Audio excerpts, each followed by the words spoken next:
Yo, what is going on guys, Flashverse here, and welcome back to another video on Spider-Man No Way Home, and this will be my review for the movie, and then I will go on to break down and explain the ending as well as the post-credit scene as well. Now for this opening portion of the video, it will just be completely spoiler free, so don't worry about any spoilers, but then later on I will go into spoilers in which I will obviously give you guys a spoiler warning when I get to those bits for those who haven't seen the movie yet.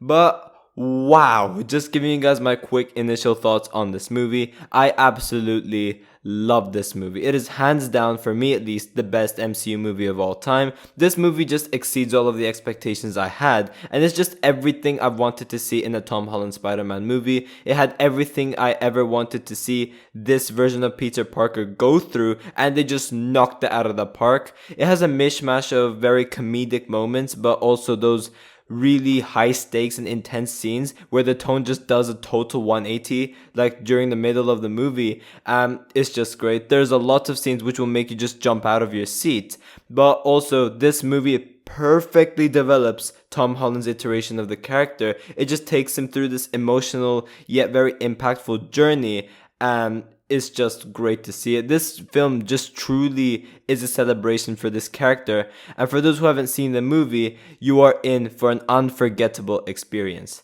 This film just makes me really appreciate the past two films, Spider-Man Homecoming and Spider-Man Far From Home, much more, because personally, I am someone who had a lot of issues with the way MCU has handled the Spider-Man character, but I believe that he was great in other films like Civil War, Infinity War, and Endgame, but they just couldn't hit the mark with his solo movies.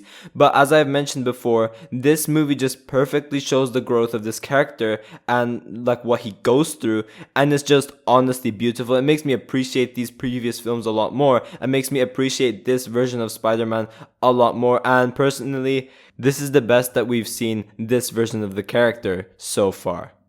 Other characters such as MJ and Ned bring some really fun and great interactions and just give so much joy into this movie as well. Seeing Alfred Molina return as Doc Ock and Willem Dafoe as Green Goblin was incredible, and honestly it felt like they never left. They just stole the show, and their interactions with various different characters was great, especially with Tom Holland's Peter Parker.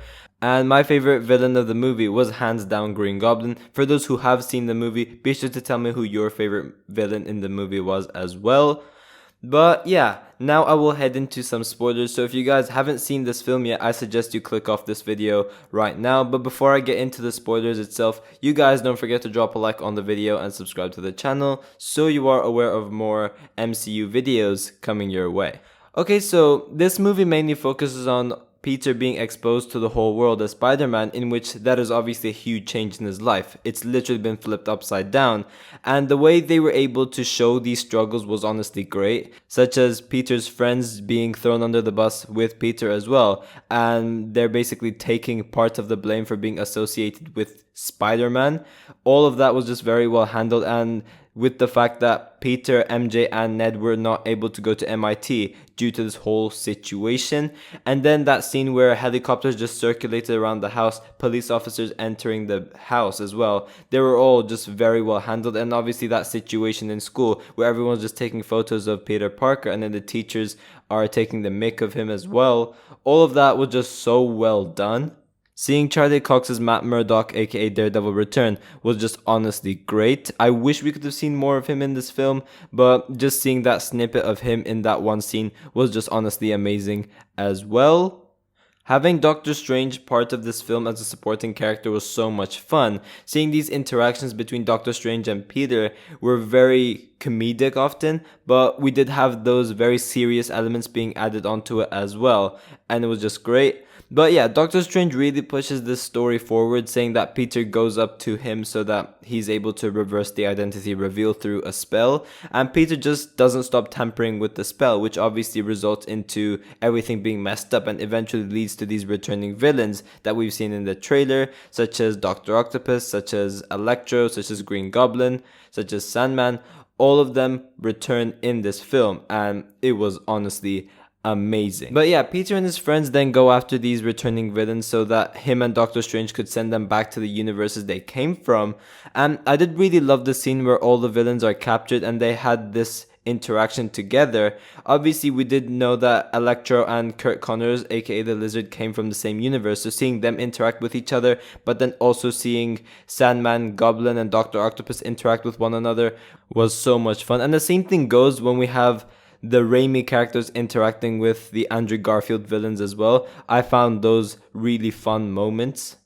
But Peter then goes on to realize that if these villains are sent back home, they will obviously die, and Peter isn't that type of a character who would let something like this happen, even to his enemies, which is why he then goes on to protect them, which leads to one of the most visually pleasing fight scenes between Doctor Strange and Spider-Man, and they fight in this dimension called the Mirror Dimension, and it was just so much fun, and Peter does eventually use some of his math skills to defeat Doctor Strange, and basically keeps him in this dimension pretty much for the majority of the film. We did then have Peter protecting these villains and trying to find cures for them in Happy's house. However, this does eventually backfire where Goblin takes control, eventually leading into the villain turning against Peter and Aunt May. And this does lead to one of the most emotional Spider-Man scenes I've ever seen, where we have a fight scene between Goblin and Spider-Man in which Goblin easily mops the floor with him, and this results to Aunt May dying, and it was an incredibly well acted scene between the two actors.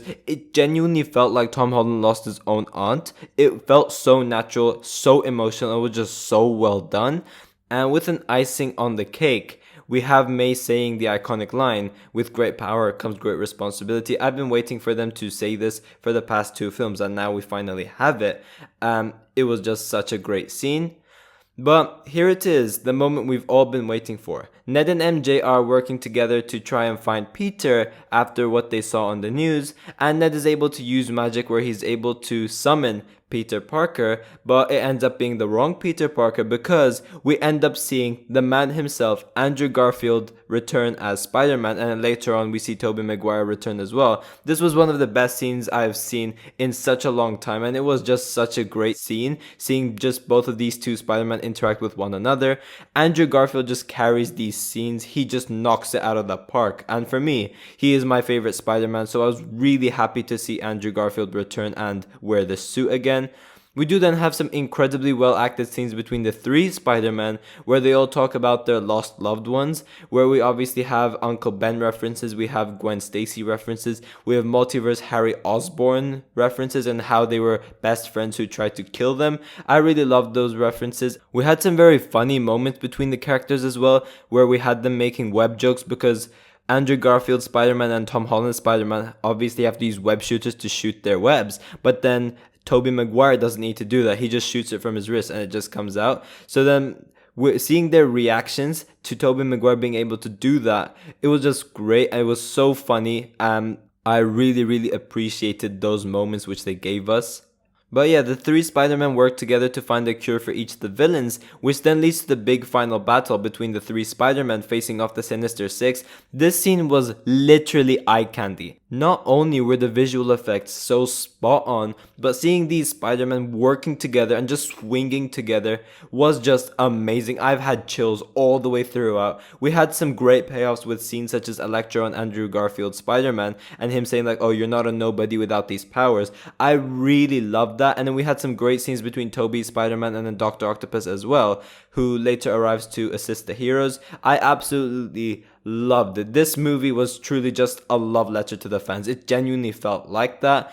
But Green Goblin then arrives and blows up the cube, which breaks the multiverse and causes it to ripple and go into madness, in which Doctor Strange is trying to fix it. And we saw characters such as like Rhino, and we saw someone with a trident, I couldn't really pick out who that was, and various other cool villains like that.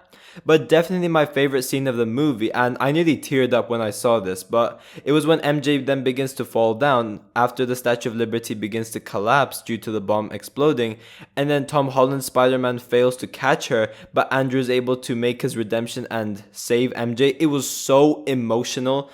Just seeing Andrew being able to make his redemption and save another loved one for Peter was honestly amazing. It was definitely incredibly well acted by Andrew Garfield as well. He just knocks it out of the park, as I've said before.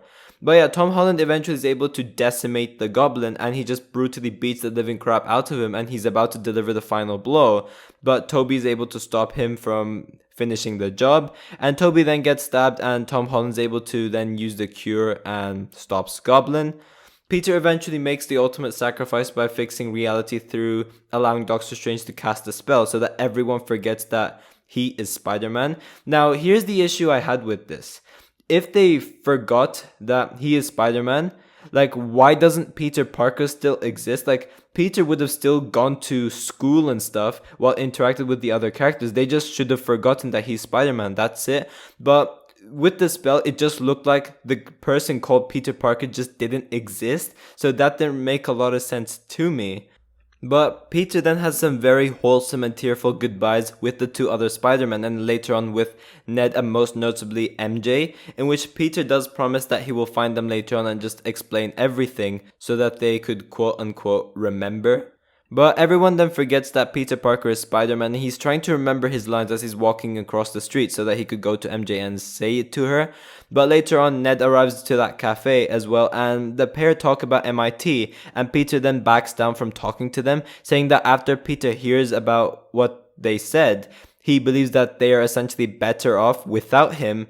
And this scene is just packed with emotion, and I'm very intrigued to see where this goes in upcoming Spider-Man movies. Will they set up a new love interest for Peter like Black Cat? Obviously they will not get together. We know that the happy ending will still be Peter and MJ, but for the next film, will we supposedly have Spider-Man and Black Cat being a thing? That would be very interesting to see. But the movie then ends with Peter visiting May's grave, and then he's joined by Happy, who obviously doesn't recognize Peter either, and we do get like Tony Stark name drops and stuff like that, which was all very good. But Peter then moves into his new apartment, and we do see this incredible new suit where it seems like it's a mixture of not just him, but Andrew and Tobey's suits as well, and it seems like he took inspiration from each of them. And from what we are able to see, it looks incredible. Obviously, we do not get like a full look of the suit, but from what we're able to see from the snippets with him web swinging, it looks really cool. And we do know that we do have 3 more Spider-Man movies with Tom Holland after this, so that will focus on Peter Parker's college years, and I cannot wait to see where those will go. But we do then have a post-credit scene with Venom where we have Eddie Brock. This is pretty disappointing, where we have Eddie Brock chilling in a bar and he's finding out about these new heroes and villains such as Thanos, such as Hulk, only to see him go back to his own universe. But he does leave a trace of a symbiote being left in the bar, which is obviously going to set up Peter getting the symbiote. So yeah, I cannot wait to see where that goes. But I was very disappointed with the fact that we didn't have this version of Eddie Brock staying in the MCU, and then we could have potentially had like a face-off with this version of Venom and Spider-Man. It would have been really cool to see, and I was pretty disappointed that they didn't keep Eddie Brock in this universe. We do then have another post-credit scene, and I'll get in more detail with that when they actually release the official trailer online. But we do have a Doctor Strange 2 trailer where we do see some snippets of like the multiverse going into madness due to these ripple effects of No Way Home. And then also we do see various cool stuff such as evil Doctor Strange from the What If series. It looks really cool, and I'll go more in detail with those when the trailer obviously comes out.